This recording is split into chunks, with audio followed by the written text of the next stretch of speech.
नमस्कार, आप देख रहे हैं 4 PM और मैं हूं अभिषेक मिश्रा। दिल्ली की मीटिंग के बाद कांग्रेस ने बिहार में एक बड़ी बैठक बुलाई है।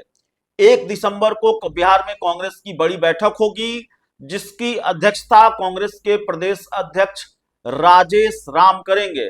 और इस बैठक को लेकर जो जानकारी दी जा रही है वो जानकारी यह है कि वोट चोरी, कांग्रेस कहती है, विपक्षी पार्टियां कहती हैं वोट चोरी हो रही है, तो वोट चोरी को लेकर कांग्रेस ने यह बैठक बुलाई है। और इस बैठक को लेकर जो जानकारी है वो ये है कि इस बैठक में प्रदेश कांग्रेस ने सभी जिला अध्यक्षों और कार्यकारी अध्यक्षों के साथ फ्रंटल प्रमुख, मोर्चा और संगठन प्रमुख को अनिवार्य रूप से इस बैठक में शामिल होने का निर्देश प्रदेश मुख्यालय की तरफ से निर्गत किया गया है। बैठक की अध्यक्षता बिहार कांग्रेस के अध्यक्ष राजेश राम करेंगे और चुनाव के बाद राज्य कमेटी की यह पहली बैठक होगी। 14 दिसंबर को वोट चोरी के खिलाफ राष्ट्रीय स्तर पर विरोध प्रदर्शन के लिए रैली का आयोजन दिल्ली में होना है और इसकी तैयारी को लेकर इस बैठक में अहम चर्चा हो सकती है, होगी।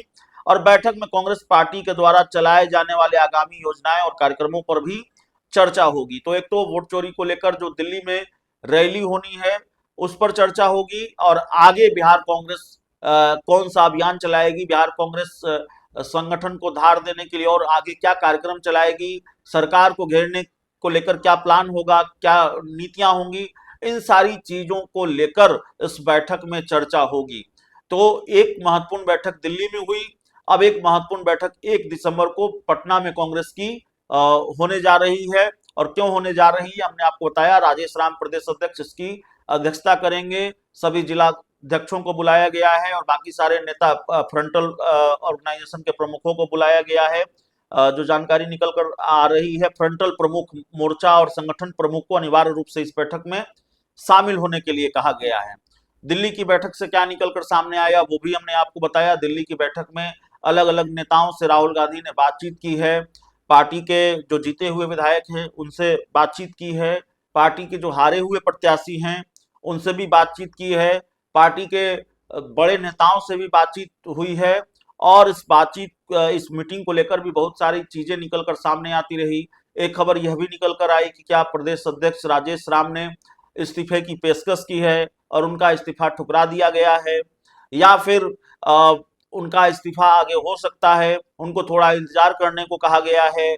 बहुत सारी चीजें हैं और बिहार कांग्रेस में क्या आने वाले दिनों में सांगठनिक बदलाव होगा, बहुत सारी छिटपुट जानकारियां निकलकर सामने आ रही है। हालांकि राजेश राम ने अपने इस्तीफे को लेकर यह कहा कि आला कमान जो कहेगा वो हम करेंगे, आला कमान फैसला लेगा। तो आला कमान पर सारी चीजें छोड़ दी है, आला कमान के पाले में गेंद डाल दी है। और जाहिर है कांग्रेस के आला कमान अगर चाहेंगे कि राजेश राम इस्तीफा दे तो उनको इस्तीफा देना ही होगा, तब राजेश राम की कुर्सी नहीं बचेगी। लेकिन एक खबर यह भी है कि कांग्रेस के प्रदेश अध्यक्ष राजेश राम का भारी विरोध है कांग्रेस में, और पार्टी की मीटिंग में भी कांग्रेस का एक मीटिंग में शामिल एक बड़ा तबका था नेताओं का जो राजेश राम का। तो दरअसल राजेश राम की मुश्किल यही है कि कांग्रेस के बड़े नेताओं का भी एक धड़ा है जो उनके साथ नहीं है, और वो भी ये मानता है कि नैतिक जिम्मेवारी लेते हुए कांग्रेस के प्रदेश अध्यक्ष राजेश राम और प्रदेश के प्रभारी कृष्णा अल्लावरू को इस्तीफा देना चाहिए। अब दूसरी खबर है, इसी खबर में एक दूसरी खबर भी है जिस पर हम बात करेंगे। और खबर यह है कि एक तरफ कांग्रेस की बैठक दर बैठक हो रही है, मीटिंग पर मीटिंग हो रही है, एक मीटिंग दिल्ली में, फिर पटना में 1 दिसंबर को बैठक बुलाई गई है। दूसरी तरफ बिहार की राजनीति किसी दूसरी तरफ जा रही है। क्या बिहार की राजनीति में क्या वो हो सकता है जो किसी ने सोचा न हो, और इतनी जल्दी कम से कम सोचा न हो? एक बहुत हैरान करने वाला बयान सामने आया है। अभी तो एनडीए को प्रचंड बहुमत मिला है, प्रचंड जनादेश मिला है, एनडीए के खाते में 202 सीटें हैं, और अभी तो जीते हुए विधायकों ने शपथ भी नहीं ली है। और विधायकों के शपथ ग्रहण से पहले जनता दल यूनाइटेड के सुर बदल गए हैं, जेडीयू के सुर बदल गए हैं। और हम किस बयान की बात कर रहे हैं वो आपको मालूम होगा। दरअसल वो इंटरव्यू आपने देखा, जेडीयू के मुख्य प्रवक्ता नीरज कुमार का इंटरव्यू, जिसमें उन्होंने कहा लालू नीतीश दोस्त हैं, दोस्त थे और दोस्त रहेंगे। हालांकि आगे उन्होंने यह भी कहा कि राजनीतिक दोस्ती की संभावना न थी, न है, न रहेगी। इस तरह की बात भी उन्होंने कही। ये पूरा उनका बयान है। लेकिन ये कहना जेडीयू के मुख्य प्रवक्ता की तरफ से भी मुझे तो हैरानी हुई, और मुझे उम्मीद नहीं थी कि जेडीयू की तरफ से ऐसा बयान आएगा। और जाहिर है, जब हैरानी हुई और जेडीयू की तरफ से ये बयान आया कि लालू नीतीश दोस्त थे, दोस्त हैं, दोस्त रहेंगे, तो दरअसल हमने राजनीतिक जानकारों की भी राय लेने की कोशिश की। हमने ये जानने समझने की कोशिश की कि क्या ये बहुत सामान्य बयान है, और क्या बिल्कुल सामान्य तरीके से जेडीयू के मुख्य प्रवक्ता नीरज कुमार ने यह बात कह दी कि लालू नीतीश दोस्त थे, दोस्त हैं और दोस्त रहेंगे, और बाकी राजनीतिक दोस्ती की कोई गुंजाइश नहीं है, न थी, न है, न रहेगी। क्या इसको सामान्य तरीके से लिया जा सकता है? तो दरअसल सब कुछ सामान्य नहीं लग रहा है, और हम ये बिल्कुल नहीं कर रहे। आज हमने एक वीडियो में यह कहा और फिर दोहराते हैं, हम ये बिल्कुल नहीं कर रहे हैं कि कल नीतीश कुमार आरजेडी के साथ चले जाएंगे, बीजेपी का साथ छोड़ देंगे। ऐसी किसी भविष्यवाणी की जल्दी में हम नहीं है।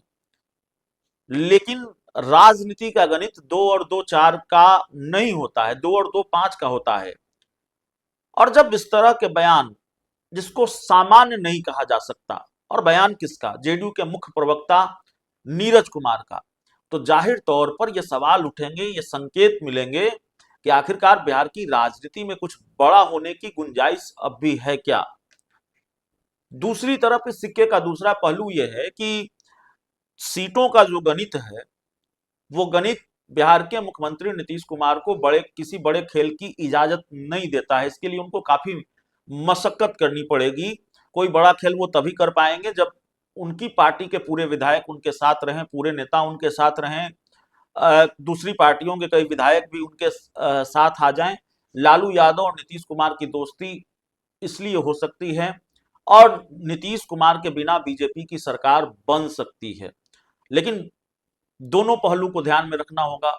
बावजूद इसके अगर ये बयान आया है, तो बड़े सियासी उलटफेर का संकेत तो है ही, या कम से कम इस बयान को ऐसे समझा जा सकता है कि आखिरकार भारतीय जनता पार्टी के साथ नीतीश कुमार हैं, आगे भी रहने की गुंजाइश है, फिर भी भारतीय जनता पार्टी को डराकर क्यों रखना चाहते हैं नीतीश कुमार? और क्या ये रणनीति है कि डराकर रखना चाहते हैं? जेडीयू का ये प्लान है कि वो बीजेपी को डरा कर रखना चाहती है, क्योंकि जेडीयू भी कहीं ना कहीं असुरक्षित महसूस कर रही है।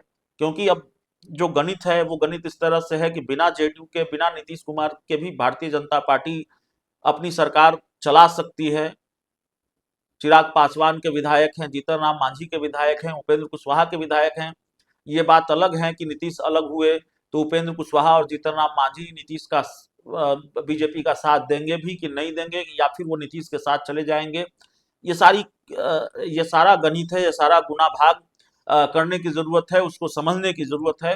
लेकिन जेडीयू के मुख्य प्रवक्ता नीरज कुमार के बयान को बहुत असामान्य तरीके से लिया जा रहा है, बहुत सामान्य नहीं है, और कम से कम मुझे ये सामान्य बयान नहीं लगता है। तो क्या ये बिहार की राजनीति में आने वाले दिनों में किसी सियासी उलटफेर का संकेत है, या फिर भारतीय जनता पार्टी को ये मैसेज है कि हमारे रास्ते खुले हुए हैं? क्या जेडीयू या नीतीश कुमार भाजपा को डराकर रखना चाहते हैं? यह भी अपने आप में बड़ा सवाल है। बहुत बहुत धन्यवाद।